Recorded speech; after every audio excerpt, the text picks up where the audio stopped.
The story starts off with Dania and Perseus, her son, living on the island of Seriphos.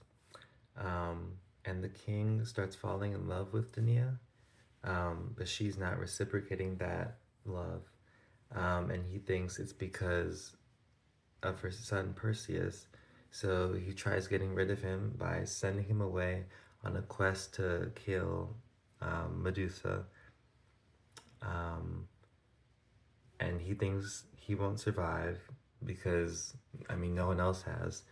But he doesn't know that his father, Perseus' father, was actually Zeus. So he's going to be favored by the gods. And as he was going on his quest, Athena gave him a shining shield and a cap of invisibility. And Hermes gave him a sword and winged boots. So when he actually encountered Medusa, he was well prepared and was able to kill her. Um, and on his way back from killing Medusa, um, he was flying with the boots, and he flew over Ethiopia. And as he was flying, he saw a woman chained to rocks in the ocean, and this giant sea monster named Cetus, um, terrorizing the coast. So he flew down to the people that were kind of near her, and in that crowd was the king and queen, and he asked them, I mean, what's going on?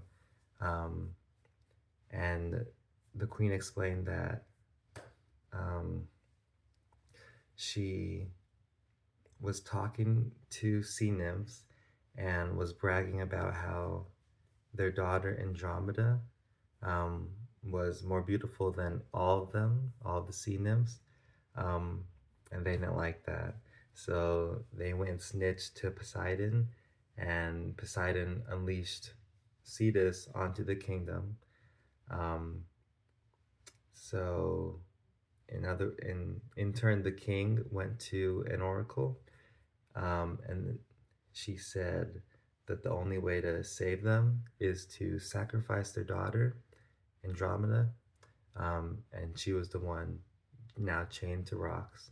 Um, and Perseus made a deal with them that he'll save her, um, and kill the monster. But in return, he wants her hand in marriage.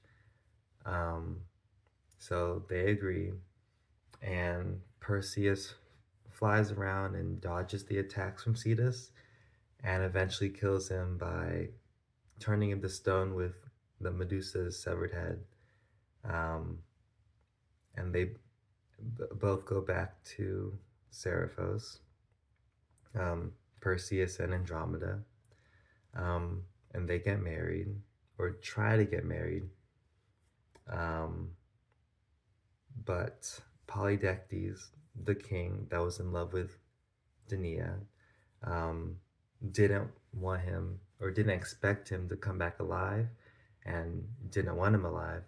So he barges in the wedding, and with his army tries to kill Perseus, but Perseus still had Medusa's head, so he told everyone to close their eyes, and he turned him and his army to stone, killing them, obviously. Um, that's their story. Um, they go on to live their life and have a lot of kids. Um, but since they are immortal, um, they do die, and they were put in the stars as constellations. Yeah.